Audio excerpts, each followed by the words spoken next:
আজি নূতন রতনে ভূষণে যতনে প্রকৃতি সতীরে সাজিয়ে দাও। আজি নূতন রতনে ভূষণে যতনে প্রকৃতি সতীরে সাজিয়ে দাও। আজি সাগরে ভুবনে আকাশে পবনে নূতন কিরণ ছড়িয়ে দাও। আজি নূতন রতনে ভূষণে যতনে প্রকৃতি সতীরে সাজিয়ে দাও। আজি পুরানো যা কিছু দাও গো ঘুচিয়ে, মলিন যা কিছু ফেলো গো মুছিয়ে। পুরানো যা কিছু দাও গো ঘুচিয়ে, মলিন যা কিছু ফেলো গো মুছিয়ে। শ্যামলে কমলে কনকে হীরকে ভুবন ভূষিত করিয়ে দাও। আজি নূতন রতনে ভূষণে যতনে প্রকৃতি সতীরে সাজিয়ে দাও। আজি বিনায় মুরজে সদনে গরজে জাগিয়া উঠুক গীতি গো। আজি হৃদয় মাঝারে জগত বাহিরে ভরিয়া উঠুক প্রীতি গো। আজি নূতন আলোকে নূতন পুলকে দাও গো ভাষায় ভুলকে তুলকে। নূতন আলোকে নূতন পুলকে দাও গো ভাষায় ভুলকে তুলকে। নতুন হাসিতে বাসনা রাশিতে জীবন মরণ ভরিয়ে দাও। আজি নূতন রতনে ভূষণে যতনে প্রকৃতি সতীরে সাজিয়ে দাও। আজি সাগরে ভুবনে আকাশে পবনে নতুন কিরণ ছড়িয়ে দাও। আজি নূতন রতনে ভূষণে যতনে প্রকৃতি সতীরে সাজিয়ে দাও। শুভ নববর্ষ। আজকের এই সুন্দর দিনে আমি পারিজাত আপনাদের সকলের সামনে চলে এলাম আবার আমাদের নিজস্ব কিছু বৈঠকি আনন্দানুষ্ঠান নিয়ে। তবে আমি একা নেই, আমার সঙ্গে আছে আমার দুই খুব আদরের দিদি, দীপশিখাদি মেলবোর্ন থেকে এবং আমার সিডনি থেকেই মিতালিদি। দুজনকেই সুলেখিকা হিসেবে যেমন আমি চিনি, তেমনি জানি দুজনেই ভীষণ সুন্দর গানও করেন। তাদের সঙ্গে কতটা পাল্লা দিতে পেরেছি জানি না, সে চেষ্টাতেও যায়নি। তবে চেষ্টা করেছি এই নতুন দিনে নতুন সূর্যের আলো মেখে নতুন ভোরের উদয় হোক আমাদের সকলের যাতে জীবনে, সেই পথে অন্তত কিছুটা হলেও একসাথে আপনাদের সঙ্গে চলার। আর সেই আশা নিয়েই শুরু করছি আমাদের আজকের এই বিচিত্রানুষ্ঠান প্রথম ভোরের আলো।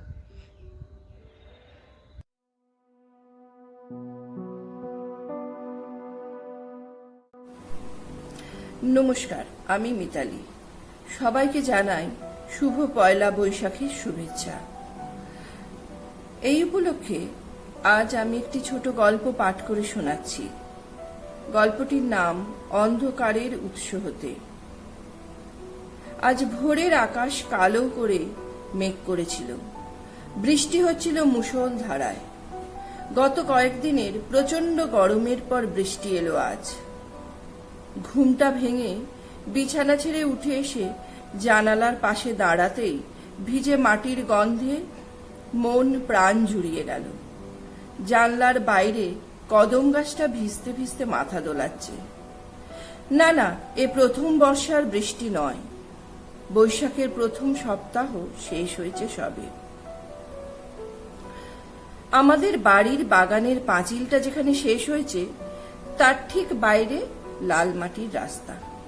সেই দিকে তাকাতেই দেখতে পেলাম এত ভোরেও অনেকে বেরিয়ে পড়েছে, কেউ ছাতা হাতে তো কেউ রেনকোট গায়ে চাপিয়ে সাইকেলে চড়ে। কিছুটা দূরে রাস্তাটা যেখানে বাঁক নিয়েছে সেখানে এক বিশাল অশ্বত্থ গাছ তার ঝাঁকড়া মাথা নিয়ে দাঁড়িয়ে আছে। গাছের নিচেই মুনির চাচার চা তেলে ভাজার দোকান। বেশ ভোর থাকতেই এ দোকান খুলে যায়। নিত্য যাত্রীরা মুনির চাচার দোকানে দিনের প্রথম চা খেয়েই ট্রেন ধরতে ছোটে। আজ বোধহয় বৃষ্টির জন্য দোকান খুলতে দেরি হচ্ছে। মুনির চাচার বয়স হয়তো ৫৫-৬০ হবে। আমরা ছোটবেলা থেকেই মানুষটিকে দেখে আসছি। মৃদুভাষী মানুষটির ঠোঁটের কোণে সব সময় একটা নরম হাসি লেগে থাকে। যেটুকু জানি একমাত্র আম্মি ছাড়া এ জগতে আর কেউ ছিল না মুনির চাচার। সেই আম্মিও মারা গেছে বছরখানেক হলো। এখন মুনির চাচা তার পাতানো ছেলেকে নিয়ে থাকে আর দোকান চালায়।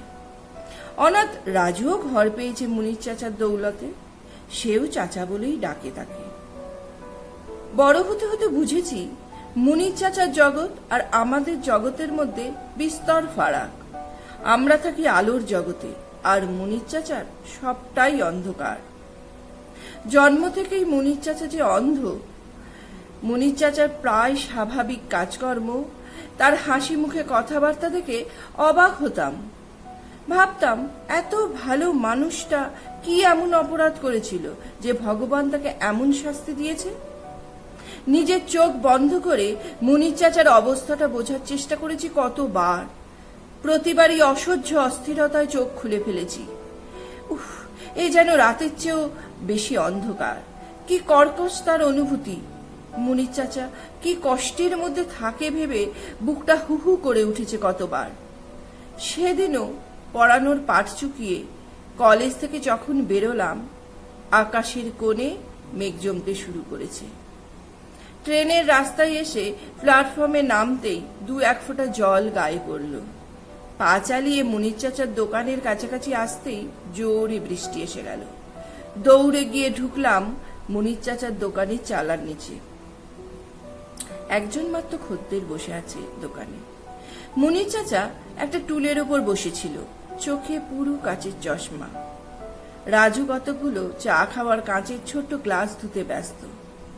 আমি চালার নিচে এসে দাঁড়াতেই মুনির চাচা বলল, উলা দিদি, একেবারে যে ভিজে গেলে, বসো, একটু গরম চা খাও, এ বৃষ্টি কমতে সময় লাগবে। চশমার কাঁচটা মুছে চোখে গলিয়ে বেঞ্চের একধারে বসলাম। রাজু গরম চায়ের একটা গ্লাস হাতে দিয়ে গেল। চায়ের গ্লাসে একটা চুমুক দিয়েছি সবে। হঠাৎ দেখি মুনির চাচা লাফিয়ে উঠে রাজু যেখানে গ্লাস ধুয়ে রাখছিল সেখান থেকে একটা পড়ন্ত কাঁচের গ্লাস লুফে নিল। রাজুকে ধমক দিয়ে বলল, এত তাড়া কিসের রে? আরেকটু হলেই ভাঙছিল গ্লাসটা। এই নিয়ে কটা গ্লাস তুই ভাঙলি এই কদিনে, হিসেব রাখিস? রাজু কাচুমাচু মুখে দাঁড়িয়ে আছে। একটু পরে মুনির চাচা আবার এসে বসলো টুলের ওপর। আবার তার মুখে সেই নরম হাসি ফিরে এসেছে। আমি আর কৌতূহল দমন করতে না পেরে জিজ্ঞেস করে বসলাম, চাচা, তুমি কি করে বুঝলে গ্লাসটা মাটিতে পড়ে যাচ্ছিল? তুমি তো দেখতেই পাও না। আমার প্রশ্ন শুনে মুনির চাচা বেশ কিছুক্ষণ চুপ করে রইল। তারপর ধীরে ধীরে বলল, এটা আমার অভ্যাস দিদি ভাই। মানুষটার মনে কষ্ট দিয়ে ফেললাম ভেবে আমি চুপ করে রইলাম। মুনির চাচা আবার বলল, আল্লাহ আমাকে পৃথিবীতে যেভাবে পাঠিয়েছেন আমি তাকেই গ্রহণ করেছি খুশি মনে।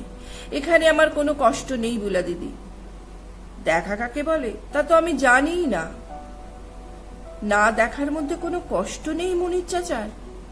হঠাৎ বুকের মধ্যে থেকে কিসের যেন একটা ভার নেমে গেল।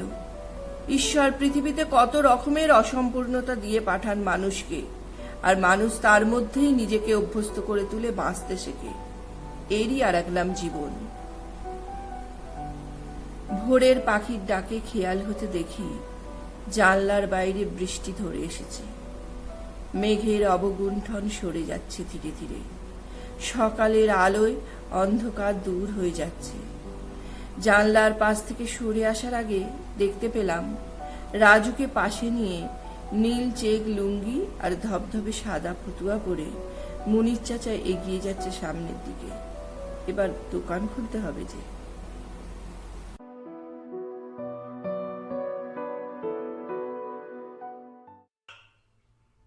নমস্কার বন্ধুরা, শুভ নববর্ষের সকলকে জানাই অনেক শুভেচ্ছা, ভালোবাসা।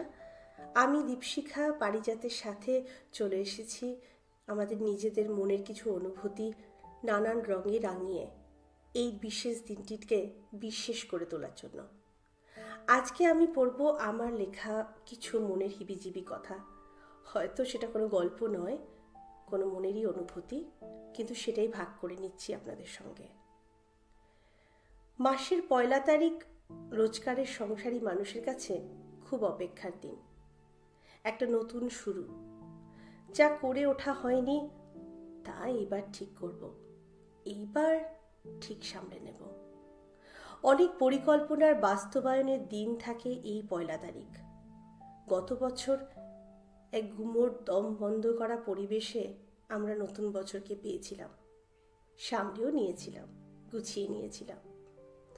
মহাকালীর কালো চক্রের ইতিহাসে লেখা আছে কত মহামারী, যুদ্ধের মানব জীবন কাহিনী। লিখে রেখেছেন কথাশিল্পী তার অনুভূতি কলমের আঁচড়ে, চিত্রশিল্পী তুলি আর রঙে এঁকেছেন সেই ছবি। কত গান, কত কবিতা মালা গেঁথেছে সেই ইতিহাসের। হয়তো এই পয়লাতেও কোনো শিল্পী জীবনের হালখাতা খুলে সেরকম কোনো অনুভূতি লিখে রাখছেন। বহুদিন পর কোনো এক বৈশাখে মলাট খুললে পেয়ে যাব সেই কাহিনীর ইতিহাস। আজ আবার একটা 1 তারিখ, নতুন হালখাতা খুলবে মানুষ। লেখা হবে নতুন জীবন রঙের কালিতে অনেক চাওয়া পাওয়ার হিসেব। যে হিসেব মেলাতে পারিনি, এইবার তা মিলবে নিশ্চয়ই। হয়তো এই একটা বছর ধরে অনেক নতুন কিছু শিখলাম আমরা, নতুন অঙ্কের নতুন হিসেব কষা।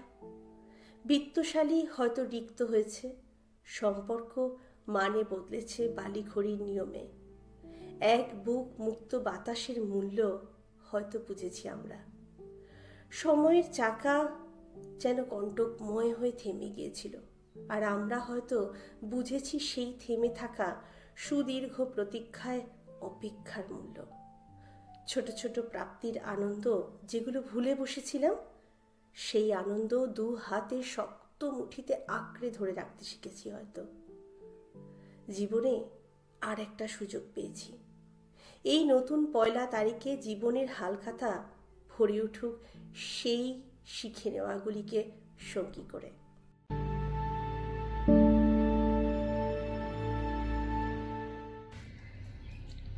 বুকে আমার নতুন কবির লড়াই, বাঁচব বলে জীবন পথে গড়াই। নতুন এড়ে চাই মননে, নবপাথেয়র সূচনায়। নব কলেবরে নবধারাকে খুঁজে পেতে দূর মোহনায়। নতুন আমার ভর দুপুরের সুখ, নিত্য শুরুর রচনা আলাপ বিমুখ।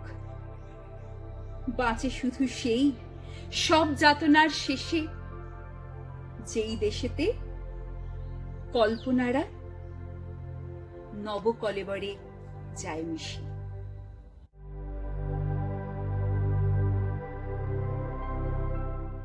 না, 1 বৈশাখ বা নববর্ষ যখনই আসে সবসময় তার সাথে সুখ আসে না হয়তো।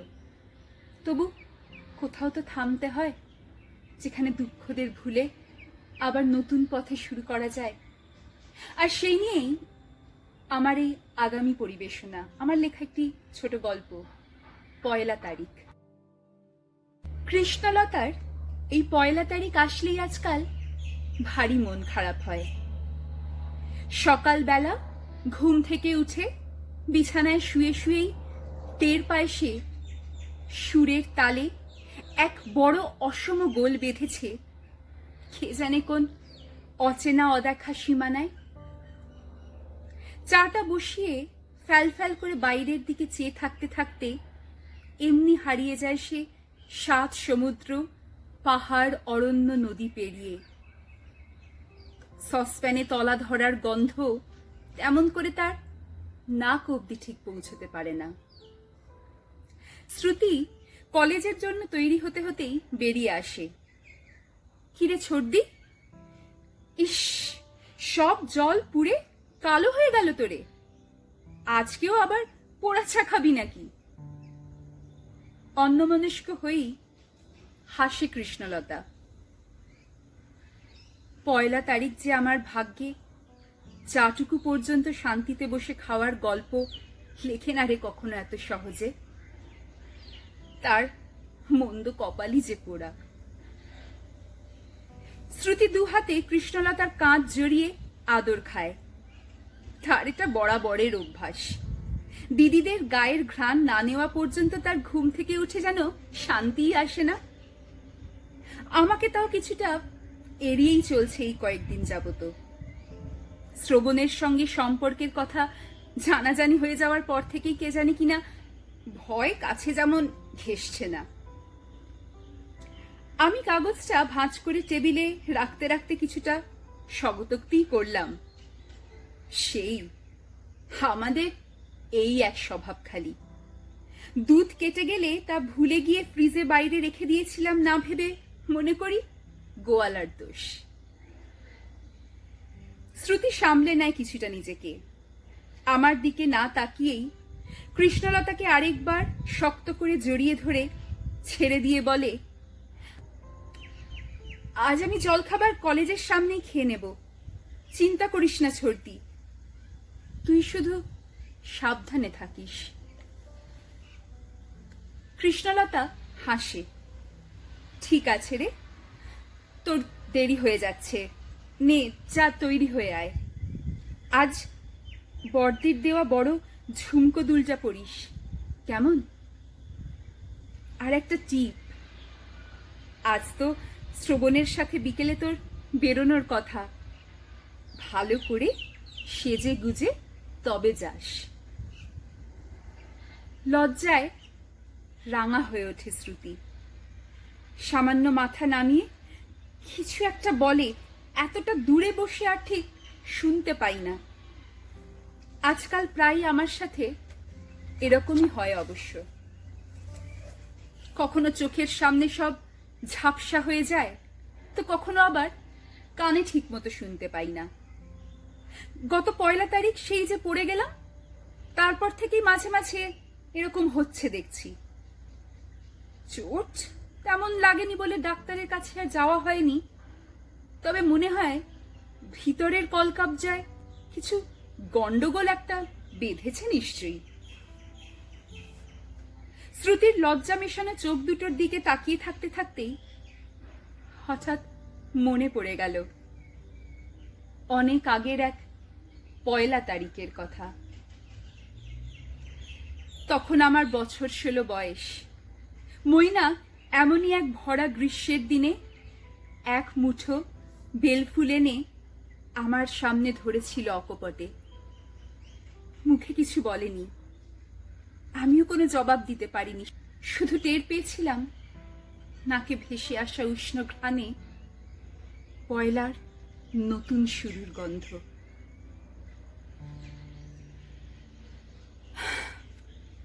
পয়লায় অনেক কিছু হারানোর গল্পও আছে যদিও আমার এই খোলা খাতায়।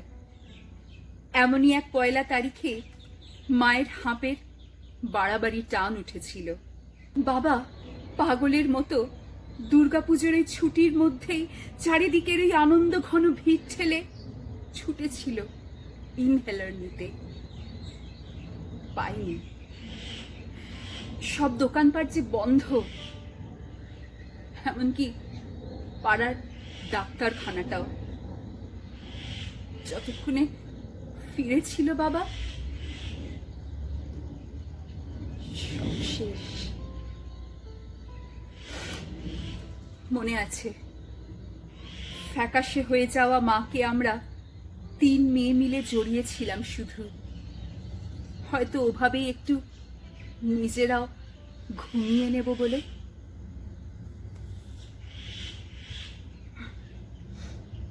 তারপরের পয়লায় বাবাও ঘর ছাড়া হলো, নিরুদ্দেশ।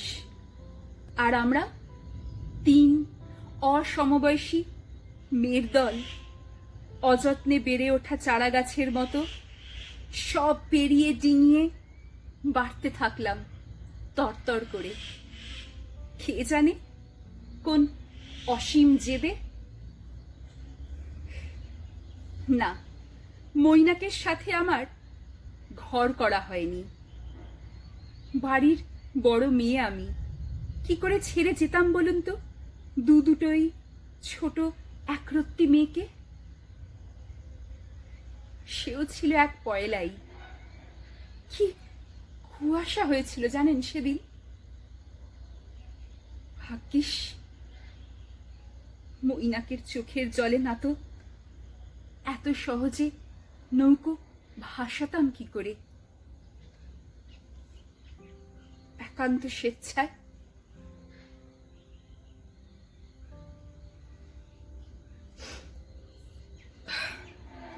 কৃষ্ণলতা সমকামী, মণিদীপা ছিল ওর অন্তরঙ্গ সঙ্গী। না, ও কোনোদিন আমায় কিছু বলেনি, তবে আমি ঠিক জানতাম। প্রায় এ বাড়িতে মণি আসতো। ভারী ভালো ছিল মেয়েটা। আমার কৃষ্ণ ওর সাথে ঘর বাঁধলে জানি সুখী হতো। পারেনি। এক পয়লাতেই আবার খবর এসেছিল। সব জানাজানি হয়ে যাওয়ার ফলে পাড়ার লোকের অপমান সহ্য করতে না পেরে গলায় দড়ি দিয়েছে মণিদীপা। তবু পয়লাতেই তো সব নতুন করে শুরু করতে হয় আবার। বলবর্দি, কত খারাপ আসে ভাসিয়ে নিয়ে যায় আমাদের, কত ঘর ভাঙে, মানুষ চলে যায়। তাও সূচনার সব গল্প লুকিয়ে থাকে কেমন করে বলতো এই পয়লাতেই মুখ ডুবিয়ে।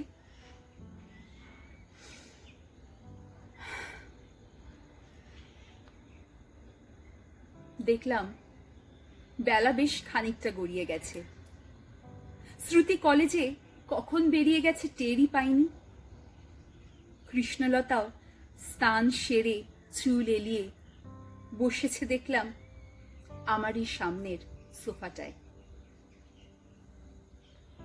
আমার উত্তরের অপেক্ষা করল না কৃষ্ণলতা। আসলে সব শুরু হয়তো দাঁড়িয়ে থাকে জানিস বর্দি, কোথাও গিয়েই শেষ হয়ে যাওয়ার ভরসায়।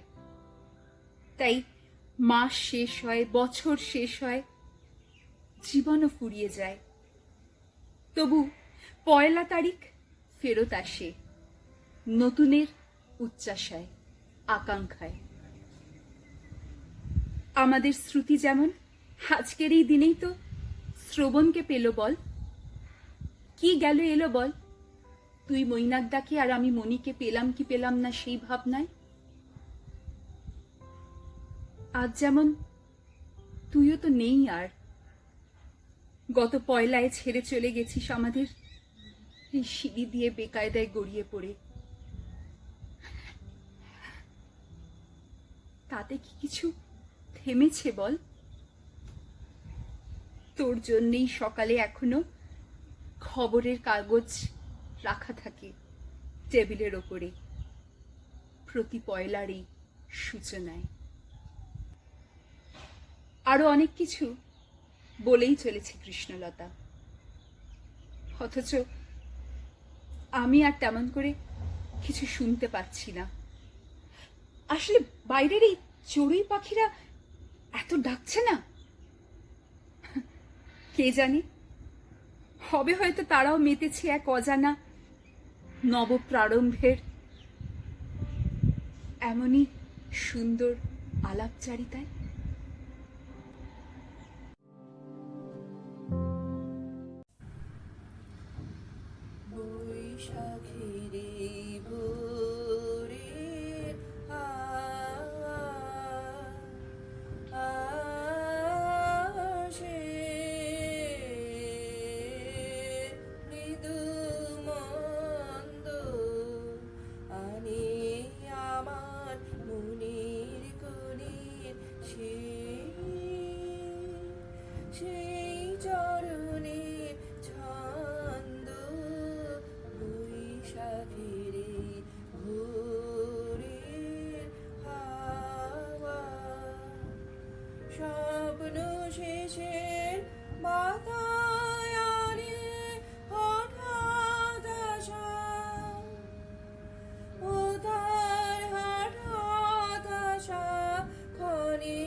বৈশাখের এই ভোরের হাওয়া বহে কিসের হর্ষ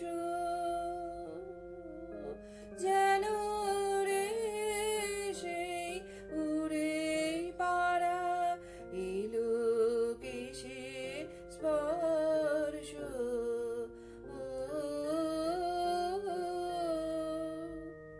চাপা বনের কাপন ঝালে লাগে আমার বুকের তালে আর একদিনের প্রভাত হতে হৃদয় দোলার স্পন্দ বৈশাখের ভোরের হাওয়া আসে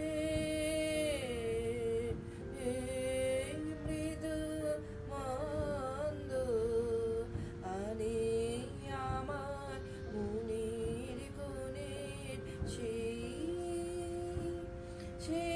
চরণের ছন্দ বৈশাখের ভোরের হাওয়া।